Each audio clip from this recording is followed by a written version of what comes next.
Altar de pedra canga. Da terra brota a pedra-chão, morena, rugosa, sustentando a fé pelos poros. Polida, talhada é pedra-pão, serve a todos como iguais na mesa da fé, pelos poros. Pedra catedral, perdoa a zanga de quem carrega a canga nos poros.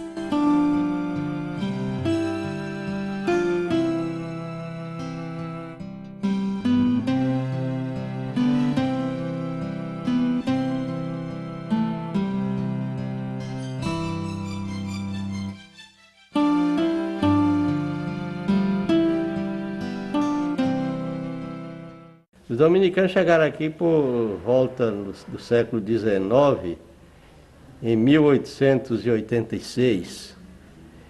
Chegaram os 4 primeiros dominicanos, que isso advém de uma solicitação de importantes lideranças de Porto Nacional.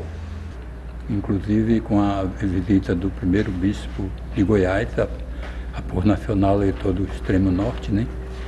E com essa visita, os políticos também e o povo de Porto Nacional reivindicaram do seu bispo, a condição de mandar missionários dominicanos para esta cidade, no sentido assim de espiritualmente conduzir melhor a diocese e a própria paróquia.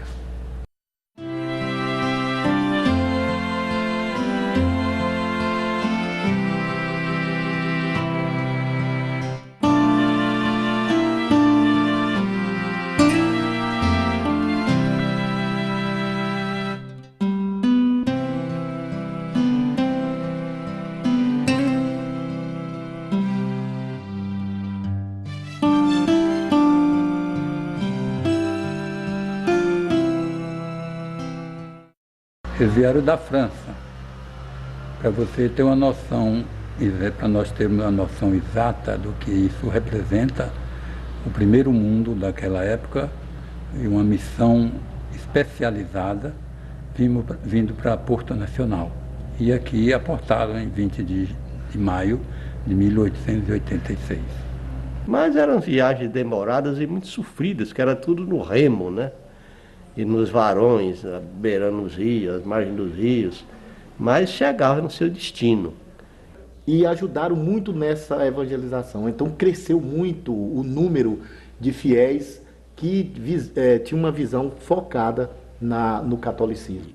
Então eles resolveram instalar não só a missão dominicana aqui, com o seminário, tudo, com o convento deles, como também trazer as irmãs dominicanas já no século XX, né, que foram em 1904 chegaram as primeiras irmãs dominicanas aqui. E essa chegada dos dominicanos em Porto Nacional deu uma largada de significância muito grande em todas as áreas da comunidade portuense, pegando da saúde à educação. Eles vinham com a finalidade mesmo de não só difundir a religião, como também de educar o povo, preparar, de catequizar.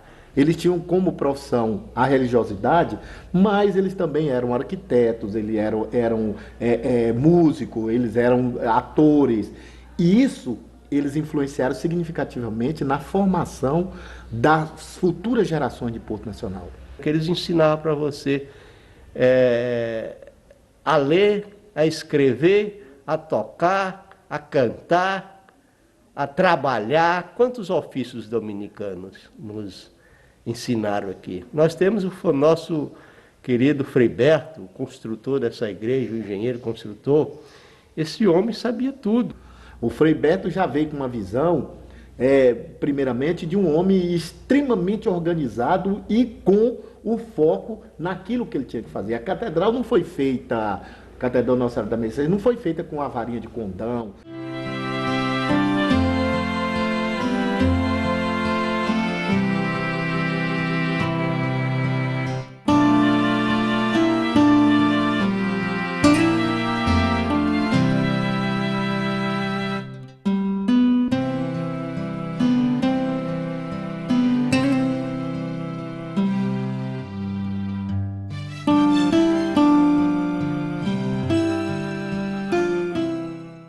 Todo momento que se forma uma cidade, a igreja necessariamente é a primeira a chegar. Por quê? Porque ela é que vai determinar as normas morais e, nesses primeiros anos de Brasil Colônia, as normas arquitetônicas, as normas físicas da cidade. Então, a catedral, ela não teve participação escrava, ela teve participação da comunidade. Os frades dominicanos, eles envolveram tanto, principalmente o Frei Beto, eles envolveram tanto a sociedade portuense, a comunidade portuense, que as autoridades, os líderes políticos, a sociedade em si, de todas as classes sociais, e ao mesmo tempo tinha um papel de organizador dessas cidades. Por exemplo, as cidades tinham que partir através da igreja. Então, se você olha as cidades históricas, as ruas principais saem da igreja. Não, elas vão se acabando mais a distância da igreja, vão afunilando, vão diminuindo, mas elas são bem largas a partir da igreja, porque a igreja determinava um ponto central. Então eu acredito que foi uma obra muito cara para aquele período, mas que essa foi dividida com a fé, dividida com a boa vontade.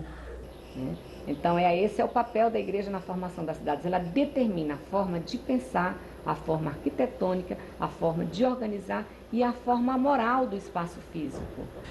E então, o Coronel Dirico financiou e deu embarcações para eles irem a Belém, comprar a ferragem. E lá eles compraram toda a ferragem, era o martelo, a bigorna, o serrote, o formão, o escopo, pregos, enfim, as bigornas, as coisas, tudo. E instalaram uma mini oficina. Roberto foi um grande mestre. Ele, em cada setor, ele credenciou alguém para trabalhar e orientou para produzir aquilo que ele precisava.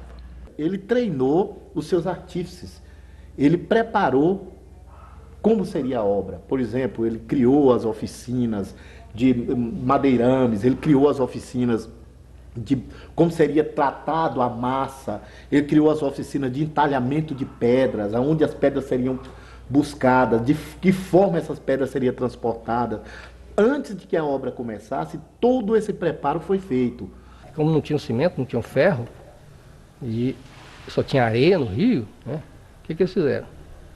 Estudaram aquilo, o material de construção nosso solo, encontraram a laterita e viram que é uma rocha, como eu já falei, maciça, lapidável. Fica um machadinho, tchan, tchan, tchan, tchan, lapida. Eles dividiam essas pedras, muitos blocos foram assim, e outros já haviam pré-lapidadas. Chegava aqui, eles acabavam com enxadinha, machadinha. E as machadinhas, vinha as talhadeiras, né, de aquelas grandes brocas de ferro, as alavancas de ferro, né, compridas.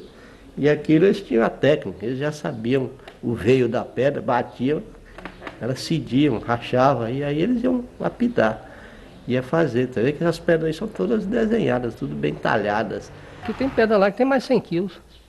Eles levaram a pedra até lá. Agora, chega lá, é equilíbrio. Então, prumo, né? Põe aquele aparelhozinho, para não ficar empenado a parede. Então, pedra sobre pedra, bem aprumada e nivelada, no sentido horizontal. Aí dá o equilíbrio. E naquela época não tínhamos aqui mão de obra especializada. E ele, como arquiteto, um grande arquiteto, ele dimensionou tudo e escolheu o pessoal e orientou-nos, cada um dentro da sua nova área de trabalho. Todas elas eram transportadas através de carros de boi.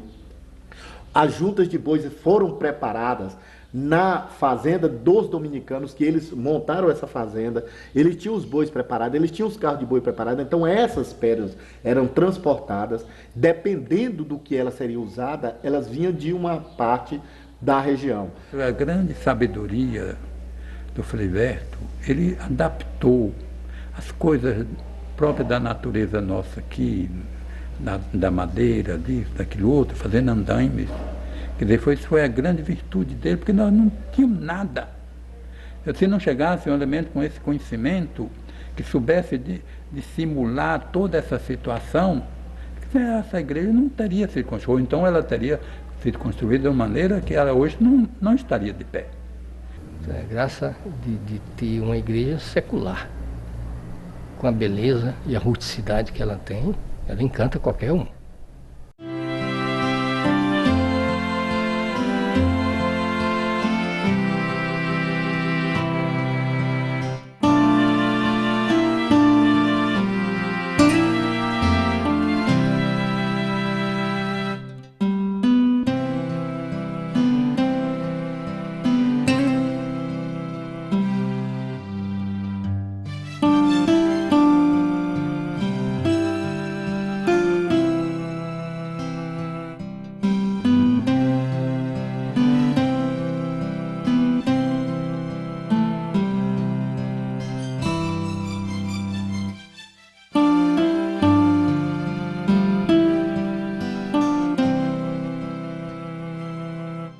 Por exemplo, os tijolos aqui no Ribeirão dos Potes, que foi feito os tijolos, as telhas. Eles vinham lá da barra do Ribeirão dos Potes de canoa, até aqui.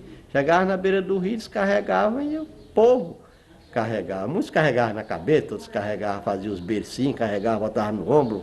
E transportavam de canoas até a nossa antiga escadinha, e dali a grande maioria dos portuenses, principalmente as mulheres, formavam filas indianas para transportar esse material até o pé da obra. O Frei Berto era o fiscal oficial de toda a obra, tanto da captação da madeira, a captação das pedras, a formação da massa. Ele era a pessoa que estava, ele botou a mão na massa do primeiro momento até o último dia da missa de entrega da Catedral da Pornação. Ele era um homem batalhador mesmo, muito trabalhador, muito enérgico, né? Muito pontual nas coisas dele. O recurso que veio de França era para pagar a mão de obra. Eles trabalhavam e recebiam normalmente. Não tinha esse negócio de, não, é para a igreja, não vamos trabalhar, receber, não. Receber, eles faziam questão de pagar. Então, o Frei Berto era uma pessoa que dedicou 30 anos da sua vida a essa região e exclusivamente a Porto Nacional, porque as construções estão aí. Todo mundo gostava de Frei Berto. Era uma criatura muito boa, muito dada às pessoas, muito alegre, muito trabalhador. Só pelo trabalho da igreja se vê o quanto ele se dedicou, né? A Catedral São das Mercês não é só uma casa de religiosidade. É um templo de veneração, de contemplação, de turismo.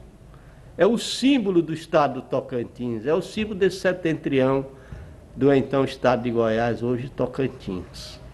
Então ela é um símbolo da responsabilidade pela igualdade social. Isso na religiosidade. Enquanto marco arquitetônico, você vai observar que em toda a região norte do país tem, inclusive, a arquitetura moderna, tem a arquitetura contemporânea, mas dificilmente você vai ver uma obra das feições que você vê a Catedral Nossa Senhora das Mercês. Nós temos uma obra de arte na nossa região inigualável, sui generis. Não temos outra igual. Mas é uma obra suntuosa, uma obra bonita, bem talhada, bem medida. Como filho da terra, é pura emoção. Lágrimas nos olhos.